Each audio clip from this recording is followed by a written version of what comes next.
What began with the idea of working together, using a parliament to solve disputes and establish law and order, therefore creating the Icelandic Commonwealth in 930, ended with a brutal civil war mid-13th century. The family of the Sturlings used violence to solve their disputes. Documented in the Sturlunga saga, the age of the Sturlings brought an end to the Icelandic Commonwealth in the year of 1262.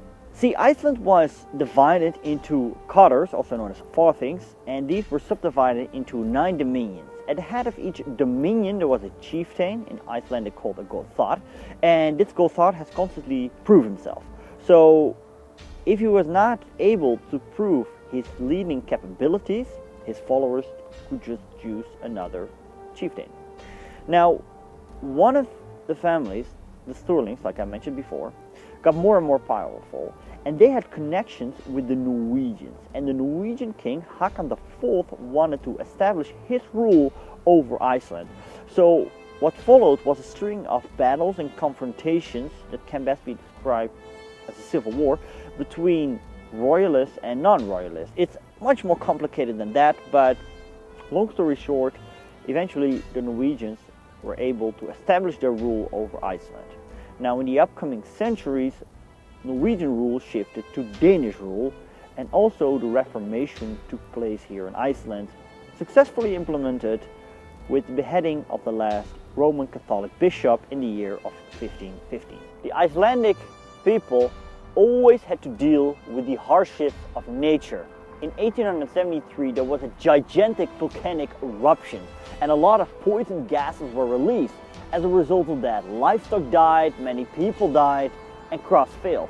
Famine struck, and also epidemics. Many Icelandic people migrated to America and Canada, and there were plans to evacuate the entire island towards Denmark, but these ideas were never carried out.